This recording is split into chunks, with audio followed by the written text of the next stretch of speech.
aking bahay na pinili ay pagpapalaing lagi, ng ngalan ko'y manatili.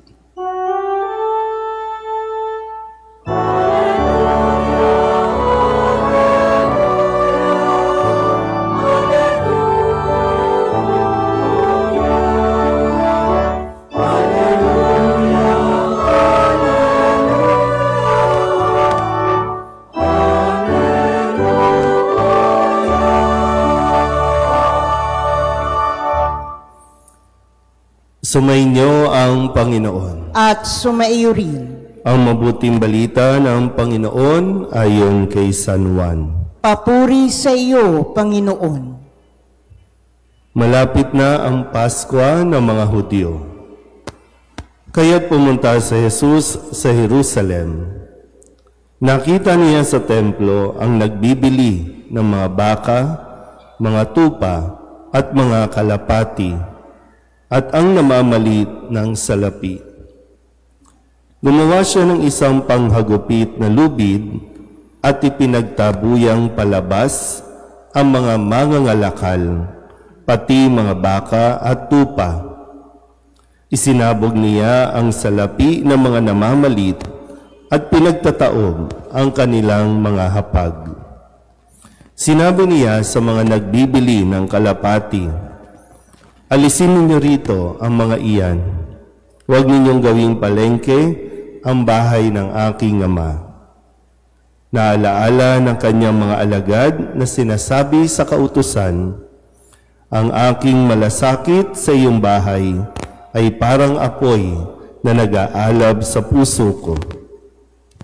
Dahil dito'y tinanong siya ng mga Hudyo, "Anong tanda ang maibibigay mo upang patunayang may karapatan kang gawin ito?" Tumugon si Jesus, "Gibain ninyo ang templong ito at muli kong itatayo sa loob ng 3 araw." Sinabi ng mga Hudyo, 46 na taon na ginawa ang templong ito at itatayo mo sa loob lamang ng 3 araw? Ngunit ang templong tinutukoy ni Jesus ay ang kanyang katawan. Kaya't nang siya'y muling mabuhay, naalaala ng kanyang mga alagad na sinabi niya ito. At naniwala sila sa kasulatan at sa mga sinabi ni Jesus. Ang mabuting balita ng Panginoon. Pinupuri ka namin, Panginoong Hesukristo. Isang magandang umaga po sa inyong lahat. Kagabi pa iniisip ko, sana wag umulan. Kasi pag umuulan, natatakot lumabas ang mga tagagagalangin. At walang magsisimba. Pero ngayon, at least, kahit na medyo pumapatak-patak, ay naririto kayo. At napakahalaga po na magkatipon-tipon tayo, magsama-sama para sa panalangin na nawa, kung hindi man po mawala ang bagyong paparating, tuloy sa ibang lugar ay medyo matindi na po yung hangin at ulan. Pero nawa ito po ay humina. Yan lang naman dalangin natin, humina at walang masyadong mapinsala sa idudulot ng bagyong ito. Kasi normal naman po sa atin o normal naman sa kalikasan ng bumuhos ang ulan o bumagyo. Mas matakot tayo kung walang bagyong darating. Kasi kailangan din yan. Balanse po na babagyo para mabasa ang mga lupain na kailangan tamnan. Yun nga lang po, talagang dahil sa atin pong kapabayaan, dahil sa ating paglapastangan sa kalikasan, kung kaya nakakaranas tayo ng mga ganitong hagupit. Kaya nga maganda po na sa araw nito, matutunan natin ang halimbawa na ginawa ni Jesus sa ating pong ebanghelyo, na kung saan ay siya po ay pumunta ng templo. At nang makita niya ang templo, medyo kakaiba na ito. naguguluhan na siya, maging ang mga tao na para bang dahil ang templo o ang simbahan na tinatawag natin ngayon, dito po nagtitipon-tipon ang mga tao para maghandog ng pasasalamat, para humiling at manalangin. Kung kaya't, sabi nga po sa unang pagbasa, no, sa pangitain, no, na ipinahayag, yung templo, yan ay daluyan ng buhay. Nang sino man pumupunta sa templo, nagkakabuhay. Yun yung ipinapaliwanag sa atin sa unang pagbasa. Kaya sa Ebanghelyo, marahil, yung nakita ni Jesus na templo nung siya ay bata pa, dahil di ba po sa kwento, taon-taon pumupunta ang mga magulang ni Jesus. Kasama siya, pumupunta sa templo. Kasi yun yung required sa kanila na taon-taon, bibisita ka, pupunta ka sa templo para maghandog sa lahat at sa dami ng biyaya na ipinagkaloob ng Diyos. At yung pagpapatuloy nga na paglapit sa Diyos para sa mas magandang buhay. Pero ngayon, ang sabi dito, naroroon ang mga nagbibili o mga nagtitinda ng baka, mga tupa, mga kalapati at namamalit ng salapi. Imagine niyo po, ito yung templo. Kasi laki-laki ng ating simbahan. Imagine niyo, biglang may nakapwesto dito, dyan sa bawat poste, may nakapwestong mga nagtitinda ng kalapati. O kaya dito may mga money changer. Kasi ang mga tao, no, bakit may namamalit ng salapi? Kasi yung mga tao, manggagaling o nanggaling pa sa iba't ibang bansa o iba't ibang bayan, may kanya-kanyang currency. Doon, ang tinatanggap lang siyempre, yung pera ng mga Romano. So, kailangan may nagpapalit. Pero dito po, tandaan niyo po ha, pakinggan niyo ng mabuti.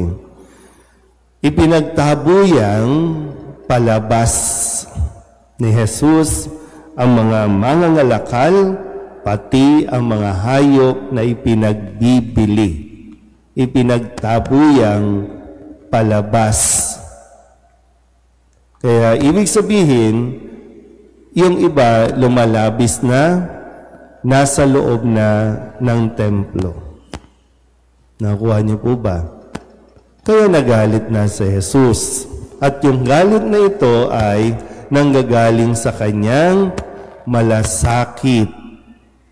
Kaya nga, sabi, di ba, ang aking malasakit sa iyong bahay ay parang apoy na nag-aalab. Dahil hindi po pwedeng magpatuloy ito na ginawa na nilang palengke ang tahanan ng aking Ama. Yun ang sinabi sa ating Ebanghelyo. Imagine niyo ulit, no? Parang palengke. Di ba dapat tahimik, nagdadasal tayo, yung maging komportable? Pero bakit ginawang palengke? At ano ang ginagawa ng mga namamahala sa templo? Baka sila pa ang numero unong nagpasimula. Para saan? Para kumita na naman. Yan nga, di ba? Malaking responsibilidad ng mga namamahala sa templo. Pero pinabayaan o sadyang nagpabaya sila at ginamit ang pagkakataong iyon para sila naman ay kumita. O hindi masama po, tandaan nyo ha, hindi masama yung mga pagbibenta sa labas. Pero yung pumasok ka na sa loob, hindi na yan palalampasin ni Jesus. Naintindihan po ba? Kaya nga, sabihin niyo nga po ang salitang malasakit. Malasakit. Ulit, malasakit. So ito yung kailangan natin muli. Magkaroon tayo ng malasakit. Bawat pari, halimbawa ako po, naitalaga dito sa simbahang ito, nang ako po ay install dito, bahagi po ng binasa na ako po ay magpapanatili ng kabanalan, ng kaayusan, at higit sa lahat, sa mga taong pupunta dito, maibigay at maramdaman ang Diyos. Maibigay si Kristo. Kaya, responsibilidad ko din, pangalagaan ang kalinisan at kaayusan. Natitiyakin na malinaw na naiintindihan ng mga tao ang salita ng Diyos kapag ipinapahayag na ito. Kaya mahalaga po. Halimbawa ito, yung ating audio. Di ba, danaisin nyo bang magsimba pa dito kung hindi nyo naman naiintindihan? Maraming kailangan tingnan. Sige nga, subukan nyo ang timingala. Uy, timingala kayo. Yung hiya na naman kayo, kunyari, no? Diba? Atin to eh. Ibinigay ito ng Diyos sa atin. Dito, para sa mga tagagalangin. Ibinigay ito sa atin. Kaya, ang bawat isa sa atin ay kinakailangan magmalasakit. Unang-una na ako. Magmalasakit. Minsan, hindi po madali, no? Kasi minsan, kailangan ko kayong kausapin, kailangan ko kayong lapitan, o kailangan natin ng pintura, kailangan natin pasaayos ito, kailangan na minsan mahirap sa akin na makiusap, na manghingi, no? Kasi talagang mahirap manghingi, no? Pero responsibilidad ko yan unang-una na itong bahay na ito, ang bahay ng Diyos, tahanan ng Diyos, na ang sino man at lahat ng mga anak ng Diyos na kapag pumunta dito, makaramdam naman ng kapahingahan, makaramdam ng kaginhawahan at lalo tigit. No? Yung presensya ng Diyos ay talagang maramdaman. Although, siyempre, kailangan nga pong mag-ingat kasi mahirap naman pag lagi nyo na lang, ano ba yan si Father? Lagi na lang fundraising. Pupunta na lang ako dito para magbigay ng magbigay. Pero ito po yung panawagan sa atin din, no? Magmalasakit tayo. Kusang magmalasakit. Kaya nga, no, pangalawa, siyempre inaasahan na tutulong dito mga organisasyon, yung mga ministries na naririto, yung mga nagsiserve dito, magkaroon din ng malasakit. Hindi lang basta nandito para mag-serve. Yun nga lang, minsan dapat nga, no, malinaw sa mga naglilingkod, nandito kayo, sumali kayo para tumulong sa simbahan. Kaya nga, halimbawa, yung choir, kailangan nagpa-practice ang choir. Para na sa ganun, pag kumanta yung choir, yung mga tao, wow, salamat sa Diyos. Yung mga nagbabasa, yung mga lay minister, yung mga sakristan, tinuturuan din kasi kailangan ng formation. Bahagi kasi yun para matuto tayong magmalasakit. Yan lang, minsan, no, nababalitaan nyo, yung mga organisasyon namin, nag-aaway-away. Yung mga organisasyon namin, nagpapagalingan na para pumasok ka ba dito para makipag-compete, para makipagpaligsahan, para makipagpagalingan? Hindi dito tayo, para magmalasakit. Diba? Kaya nga, sasali ako dyan kasi gusto kong tumulong sa simbahan. Kasi yun yung maibibigay natin, tulong sa simbahan. Sabihin nyo nga ulit, malasakit.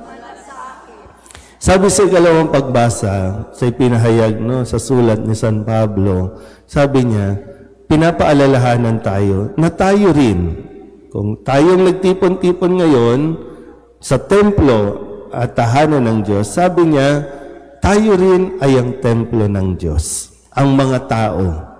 Kaya nga kahit mawala ang haliging batong na ito, magpapatuloy ang simbahan sa pamamagitan natin. Kahit sakali tayo nagtipon, dahil tayo pa rin ang simbahan. Kaya ngayon, no? Tingnan nyo nga ulit mga mukha ng katabi ninyo. Tingnan nyo ulit. Sige na, huwag kayong mahiya. Gusto ko lang ipaalala sa inyo, kayo ang simbahan. Kayo ang mukha ng simbahan.